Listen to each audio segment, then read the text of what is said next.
whatever. So, ladies and gents, just give me a sec. We're back into this live. I'm just waiting for you lot to come in. Waiting for you lot to come in. Just trying to, yeah. PDSG TV is in the building.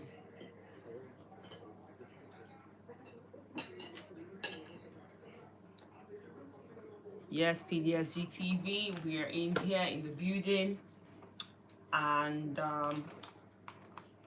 I'm just going into this live today. Yeah, in review. Are we actually excited to hear about this? Who is here? Who's joining? Who is in the studio? Who is with us? Who is joining? Who is in here? Because today the title today is Yeah in Review. So yeah, 2024 in review. You know, one thing I like about this live is the fact that I get to actually, you know, speak my mind as well. Because it's still different from the uploads. Like if I just have something to say, I can just come here and just share. Well, this is the background. I hope you know. What else can you see? Yeah, you know, I just get to share my share my opinions, and also I want to know your opinions. What do you think? What is going on? Because we are going into this thing. Welcome to the PDSG TV. I'm happy to have you guys in here with me today. Today is the 31st of December 2024. We thank the Lord. We are here, and you're here as well with me on this live. I'm happy to see you a lot. And how you guys doing? And as I said, as I mentioned earlier, the title of this live is Year in Review. So year 2024 in review. And I want to talk about 5 topics actually. You know, just like shuffle through them. Maybe I'm just going to go in a chronological order. But I just want to talk about them because, you know, as you're growing, you start thinking about stuff, you know, and as an adult, you start thinking, and then you start realizing that as much as you are trying to, how would I say, disassociate yourself from some realities, in one way or another, they kind of always affect everyone's life at the end of the day. But, you know, we are all trying to be on our part, be on and jumping in as a moderator. Yes, Rudy, because I need a moderator in here. So, yeah, you know, we just need to find our part in this life, and we are trying to understand what we need to do as, you know, as individuals on the earth, or the surface of the earth. So I'm just going to start with the first one, you know. So let me actually start with this, yeah? The purpose of this live stream. So it's to reflect on the highs and on the lows of the past year, of the past year of 2024, in various aspects of life. And I'm going to talk about the global elections that we witnessed, then the Israel and Gaza, Lebanon conflict escalation. You know, there was a time they were doing something as well in the United Kingdom, like a rally. I remember, like, was it not, let me just try and think if it was October, November. I remember in North Finchley, London, myself and my sister, we saw them, I think, were they protesting or something? Yeah, they were protesting in North Finchley. So that actually stuck out to me, because that day we're just like walking in Hampstead. Because it's not from Hampstead you're connected to North Finchley or something. We're just in North Finchley already. Yeah, so yeah, we're not Finchley, and then we saw this, you know, people protesting for the Israel, Gaza, and Lebanon conflict, and then, you know, the police was out there as well on the streets of North Finchley, and that's something that I've noticed as well in this country. You don't really see the police out all the time, but it was very common in Italy to see the police walking around and just making sure that the streets were safe. So that thing stood out to me, so I was just like, that's something I need to address this year, because I noticed that I was just like on my way traveling back to Leeds, and I noticed that this was happening. And then the Russia and Ukraine war, if you guys have been, you know, one way or the other following the news, you know, when it comes to the president of Russia, and then what's happening in Ukraine, and the Paris Olympics. I don't know if you guys remember what they were saying at the start of the year, even I think for 2023, that they were saying stuff like, in Paris, there's a problem. There was an outbreak of insects. I can't remember the name of those insects right now, but there was an outbreak, and they were saying it's because of the country being too dirty. If you remember that or anything, you can put it in the chat box.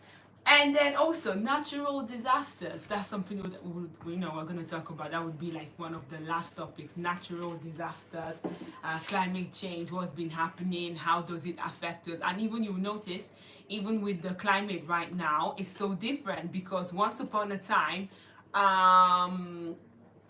you would have like a steady, even though the weather in the UK is a bit, what I can say, it's always changes. It changes at various times, at unexpected times. You don't really expect it, but it's going to change. But the natural phenomena that are happening now are affecting everyone and everywhere. And like today, it's a very, very, very windy day, and it's very I'm supposed to do my steps outside because I do 10k daily, guys. I don't know if you're on that step. If you're not, New Year resolution, try to do your 10k steps daily. That's really a good way to keep fit. Every single day is a lifestyle. So yeah, guys, if you want to share your thoughts, yes, 10k steps gone, guys. 2025 is your year to start that if you want to. And then one thing I would say as well is guys, if you have any thoughts that you would like to share, you are very free to do that in the chat box, because we are here to talk, we are here to discuss, we are here to share our opinions in on this platform. So I'll be starting with the global elections. If you guys are familiar with what was happening in America, and I'm just gonna say this. The reason why I'm talking about all of this, because in one way or the other, this affected us. Because I remember that when we were in the States this year, myself and my sister, we were actually going to see the Statue of Liberty, and then we're asking someone, can you please tell us where we are going to we're just asking for direction for something, and the next thing that happened, this man just tells us that he could kill the president for us, the actual president of the United States, even though he was joking. And we are like, from nowhere, like, we're asking for directions. Why are you talking about that? Why are you talking about killing? Just to show you how much they dislike the current president. And I was just like, whoa, wait. We're asking about directions. We are not asking about you trying to kill anyone for us. That's not what we want. And then he was just like, yeah, but in this country, we don't it just got into the fact that he just started talking about how they don't like the actual president and all of that. And then we were just like, okay, all right, we just need the directions. But this whole situation just like it rang the bell in my head, and I was like, there's a shift in the political landscapes. The global elections in recent years, there is a shift. And even if when you look at everything that has been happening as well in the States, from almost having a female president to not having the president anymore, in that it shifted to having this other president that was a president before, and he's back again. And you just start realizing that there is a lot of polarization and populism in many regions now of the world. And when it comes to elections now, you're just like, what is the fate of every country? Even when you think about the United Kingdom as well, with the prime ministers, and the fact that the prime ministers are, they get elected, and then after a while they decide to leave because they cannot cope with the stress that their position is incurring on them. There's a lot that you start thinking of. And then the next thing as well is the rise of new political parties, because in some places, like some countries like Nigeria, there's always a rise of a new political party, and the movement, the reflection of people, and and as well the widespread dissatisfaction with all of this, because at the end of the day, people are not. The problem with all of this right now, with governance and with democracy, is that we're feeling like they're not listening to us. You're not listening to us, because every single time we think about our current generation and the generation before us, because I remember when I was a child, I would see people who were our age in the previous generation who were working like normal jobs. Some of them were not even on the white collar job or whatever. They work in normal jobs. I'm talking about low skilled jobs, for example. And then they were able to buy themselves some properties and all of that. But now everything has become way more expensive, and then everyone is trying to cope and understand what is going. And then as well, when you think about this kind of like life changes and shifts and the rise of people living with your parent, it's all to do with politics. Because what does it mean? It means that the people who are governing the country are not putting laws and regulations that are going to help the current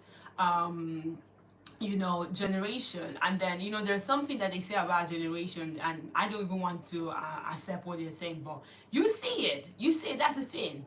You don't want to associate yourself with it, but you see what is happening in our current generation, and the fact that you have to try. And then there is the voter engagement. For me, one thing I find very ridiculous is, for example, when I think about voter engagement, over here, they actually, you would see each political party talking about what they're going to do, their resolutions, talking in the House of Parliament, this is what we're going to do as a party. And then the other party, for example, in this country is Labour versus Conservatives and what they're going to do. But you go to Nigeria, for example, and see what they're going to do. They will start saying, I'm going to give you a bag of rice, I'm going to give you this and that just for you to vote and get me into that place. So just think about the situation. A bag of rice or some materials, some clothing materials, some fabrics in exchange of your vote. So what does it make you think? What do you think that person is going to give to you when they actually get their power? What are they going to do? So if you think about it now, they have conditioned the mind of people to think that there is a disassociation with the way that a country is governed and the things that people are going to receive, the impact. But the thing is, the impact that everyone is receiving at the moment is also based on the fact that the governance of each country is whoever is governing the country, whoever is ruling. I'm not saying ruling because it's not a monarchy, but whoever is in power, they're the ones deciding some laws, and then those laws you get to see them. And that's why, thankfully, in the Western world, you can do petitions. You can sign petitions. And I remember just last year December as well, because I was selling very much on this platform, and then it got to a point that the UK was saying that we're going to start getting money from that platform as well. And then people were like, you're going to start getting money from second-hand clothes or second-hand goods? You want to start getting money from that? That's what I'm trying to say, ladies. And topics of discussion, yes, please. Global elections, that's what I'm still on. I'm on global elections at the moment. And yeah, that's what I'm trying to say, ladies and gentlemen. This is not it. Because if we think about it, everyone is trying to, find their path, find their way, understand what to do, and understand how these laws that are being implemented, to understand how the laws are going to work in each and everyone's favor. That's what we're trying to do. But when I think of past generations, they had it in a bit more easy, Once upon a time, a household could live on one salary. Once upon a time. Yeah, but now you cannot live on one salary. Both man and woman, they have to work and then support the household. If someone is not working, you will see that there's a down spiral into poverty in that family. That's just the truth. And then I'm just going to move on to the fact that there is also a growing movement for electoral reform and transparency. So, suggesting a potential return to more accountable political processes. Exactly. Processes where that, for example, when it comes to the UK as well, the fact that even talking about housing, for example, the fact that houses, there's been a crisis in construction of new homes, and just now, developers are trying to build XYZ and all of that, because for years they've not been prioritizing that, but they've been prioritizing something else. That's what we're talking about. When they're not actually prioritizing the good and the well-being of the population, this is what's going to happen. It's going to be a downward spiral. And now we are moving on to the second point: Israel-Gaza-Lebanon conflict escalation. So the Israel-Gaza-Lebanon conflict escalation. Why am I talking about this? Because I experienced the protest personally. I remember that day, myself and my sister were just walking on the streets of North Finchley, and then we saw a lot of people out there who was just like, when you're coming out of a residential street and then you're going to join the main road street. As we're just walking off the residential street, walking down and coming into the main road street, that's when we noticed a large group of people shouting, holding big boards and saying that Israel, Gaza, just talking about the protest. And then there were a lot of police vans, not just cars, police vans. And then there was a lot of, I wouldn't say chatter, but it was a lot of screaming, a lot of people talking at the same time. And in that situation, myself and my sister, we just paused for a moment, and we just like, we're just there watching and like, what's going on? This is how, this is what happened. This is one of the things that happened in 2024. We're just there, what's going on? Before even walking off, we just stood there watching, right? What's going on? The protest is real on the streets of London, and the police were there to safeguard the place, to make sure that there is no form of violence, because the people were very much enraged. They were not happy. The Israel and Gaza Lebanon conflict escalation. But if you don't know what that is, I'm just going to break it down for you and read it to you in just 3 lines. So the ongoing conflict in the region remains one of the most complex geopolitical it remains one of the most complex geopolitical issues. And the escalation often stems from a deep-rooted historical grievances. Even the Bible talks about this, it stems from a deep-rooted historical grievances, territorial disputes, who should be where, who should own where, and XYZ, and external influences as well. People engineering them to keep up with the fight. So, increased violence affects not only local populations, but also regional stability, and can have global ramifications. That's why you see a lot of, people fleeing away, refugees, and all of that, when you have to run away from your country because of the problems in the country. And that's been a very real reality, because I remember as well at work, I've met people who have had to flee from their country because of fighting, because they're fighting in their country is not safe. And when you see these people as well, it's not easy for them to start a new life, a new reality in a different place. And because they have to flee from their country, a place that they have known, a place that they have called home all their lives, a place where they have come to accept and know that it's their safe place, but it's not a safe place anymore because of the fight, because of the violence, because of the misfortunes that have before their land.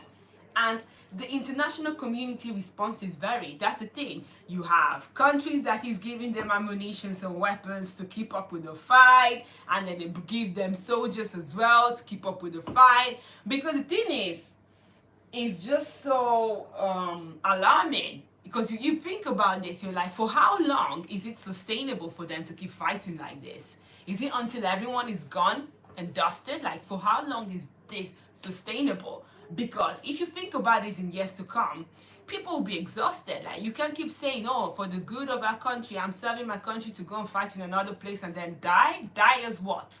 No, because we need to think about this kind of things. And then also I need to be careful with the words, because this is a lie. I don't have to use some words on here. I just realized, guys, but we learn, we know, we understand what is going on. And the international communities as well, they are highlighting different perspectives on conflict and resolutions, and also the humanitarian concerns. It reminds me of is it ONU or something like that? Because I remember growing up, I used to hear about this kind of humanitarian agencies or corporations that would be coming up, or UN, the UN or the ONU or stuff like that, coming up to come and talk and discuss about this stuff. and be talking about how they are trying to bring in peace, you know. But at the end of the day, I realized the one thing about peace is something from that has to, you know, stem from their heart, because I don't know whoever is enjoying this, but this is not fun because people have run away from their countries, and it just keeps going on and on and on. I remember this as a child, and till now, up to now, it's still happening, and it's not fun. Absolutely not. And also, you know, national security concerns, because these people cannot even go home to see their families. It's just so appalling. It's awful. It's bad. No, I'm saying it in the most simplest of words. It's bad, but it's awful. It's appalling. It's disastrous, actually. And guys, you know, this is the year in review 2024. I'm going to move on to the Russia and Ukraine war, because this is always in the news. Russia and Ukraine war. And then I remember there was something they were saying that Russia was, you know, they were threatening to like they have this atomic bomb that could actually kill the whole world. And I'm like, but how wicked can the heart of man be? Are we here for war, or are we here for peace? Because, you know, there was that song, Once Upon a Time, we are the world, we are the children, we are the ones to make a better place, so let's start, you know. But I just start thinking, how wicked can the heart of man be? Are we here to start creating bombs that would kill the whole world? You know, the thing is, I think about it though. Sometimes it just makes it, yeah, the word again, I have to be careful with the word. I don't know, I feel like, you know, to exterminate the word, let me use the word exterminate, because you know what it means, exterminate is to like destroy from the face of the earth, to exterminate the word. But when I just think about this as well, it's just very sad, because the fact is that they know that if they use that weapon, they're going to be exterminated as well. They know they're going to be destroyed. So, do you see this? And the other thing as well, if you don't know what is going on, let me just tell you in 3 sentences. So the Russia-Ukraine war is a prolonged conflict. The conflict between Russia and Ukraine has implications for global security and geopolitics. That's what I'm saying. It's not just why is the media talking about it? Because it's not a war that is only affecting them. It's a war that could affect the whole world. That's the thing. And the prolonged nature of the war has led to massive humanitarian crisis and energy shortages in Europe. Is true, because the thing is, Russia can also threaten not to do XYZ if they don't receive help from the countries that they're asking help from. And the next thing as well is the shift in global alliances as well. And then the countries are grappling with economic impacts as well, and the necessity of supporting Ukraine through military and humanitarian, humanitarian help, because they need a supply of what? Soldiers, they need a supply of ammunition and all of that, you know, because the war is expensive though. If you just think about it, it's expensive. And it's just so that I'm just like, why do they even continue? It's an expensive thing to keep doing.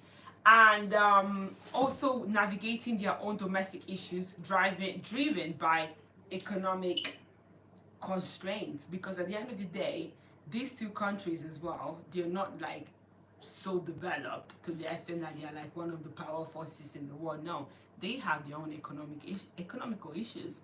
And you think about the fact that they also have they have economical issues plus war as well. Come on, that's too much. And then guys, last but not least, no, this is not actually the last one, we're getting close to the last one, the Paris Olympics. I remember the story. There was this story about this thing, about the Paris Olympics, and the fact that they were like, oh, in Paris right now. But am I mistaken that they were saying that there was an outbreak of insects, that you shouldn't travel to Paris, blah, blah, blah, blah, blah. Do you remember? Yeah. You can see her now, but she's nodding. But yeah, they was actually saying all of this. But at the end of the day, they ended up doing it there. You know, the question I have here is, why can't they host it in Africa? Do you see? Why can't they host it in Africa? Why? Because African Africans where is the development? Where are actually the you know, in different countries they could actually decide to build a stadium. I think South Africa has one of the largest stadiums in Africa and all of that. The stadiums as well. Where is this? Where are all of this? Where when are they actually going to wake up? Because these Olympics, and you know one thing about the Olympics is that they bring a lot of people into the country. It drives tourism. It increases the economy. I think it also increases the GPD. You know that thing. You know the country is going to make a lot of money because of people coming into the country to to partake in this event, you know, to be a spectator, and from a spectator you're a tourist, you know, you're going to visit Paris, you know, it's a way to explore Paris as well. But then again, this is never being shifted to Africa as well. No, it's here. That's the thing. It's the thing is like, Africans, when are you going to wake up and understand that this is an economical boom for your country if it's actually hosted in your country? And then the levels of security as well, because you know, there are so many factors that wouldn't make that wouldn't actually allow the country to have such an economic boom, because there's so many factors, but there's no security. When you talk about electrical supply, no electrical supply. I know about Nigeria, the problem with NEPA as well. National grid, that's a national grid when it keeps going on and off. And how are you going to support that? And then they start saying the generator and all of that. No, you need to support that. It needs to be like in that country. You don't just have to have light in the stadium. But what about when people are going back to their hotels? They need to have light constantly, 24/7. It doesn't have to go on and off. Absolutely not. I remember when we were in Spain this year on holiday in Calella. At some point in the hotel, the light in the hotel went off. But I think it was just in our own block. And I'm telling you, in a split second, people came out of the rooms and they were like, what's going on? What's going on? Why is there no light? But let me tell you something. In some countries, even not in all of Africa, in some countries in Africa, they're used to and accustomed to such a life. Where there's no light, well, we just have to stay and wait till the national grid decides to bring on the light. But that's not it. That's not what we are supposed to be aiming at, because we want a difference. We want a difference. We as Africans want a difference, because when you live in the diaspora and you see their custom and everything, imagine these people don't have the national resources to power this up, everything, but they have lights 24/7. It's something that the people know they're gonna have like 24/7. But in places where they have all the natural resources, I said national before, but all the natural resources is still a problem, and I still don't understand why. And I'm just gonna, apparently, the Paris, because it's past now, the Paris Olympics 2024, it was, it was a global event, it was a spectacle, it showcased athletic prowess. You saw a lot of athletes doing their thing, and, it was also a cultural exchange, people from different parts of the world coming in to do their thing. And then, but one thing again, in recent years, the whole Olympics games have also raised questions of sustainability. Now we are going into geography. Is it sustainable? Is it inclusive? And I was talking about being inclusive, because I'm like, are other countries considered for this economic boom? Is it inclusive? And then the impact on local communities, because at the end of the day, local communities are the one receiving these people when they come into the country. And the people, it's not just the athletes that are coming into the country. You're having even the families of the athletes, and even people, spectators, fans that want to come and see all of this, local communities. With increasing scrutiny on the Olympics, the legacy and the social responsibility, and at that time as well, police have to work on, on increased shifts, to make sure that everyone is secure, that everyone is there, that everyone is doing well.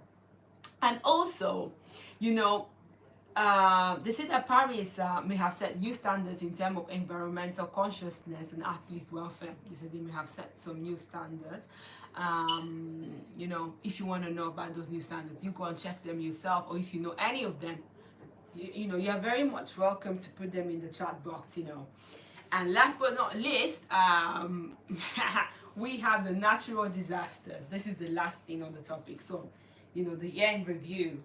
Yeah, natural disasters, climate change in action. Natural disasters, are exacerbated by climate change, are becoming more frequent and severe and affecting ecosystems, economies, and lives globally. And these events are like, they include hurricanes, wildfires, and floods. Wildfires, I always hear that like they happen in Australia, in the States as well. But one thing about, all of this as well is that whenever I have this discussion as well with friends and family, they always say that, even with teachers as well, I remember having this discussion with teachers, they would say that it's a man-made problem. They would say that natural disasters, climate change is a man-made problem because of all the revolution that man has been doing in the world, with the industry revolution, with with everything that's been happening, globalization, trying to be industrialized, that all those are man-made problems that also have an impact on climate change. And then also now these challenges have prompted discussions of adaptation strategies, mitigation efforts. How can you reduce the impact of industrialization on climate change, international cooperation? And then when you think about these countries that are trying to keep pace with the world, for example, you have India, you have China. What do you think they're doing?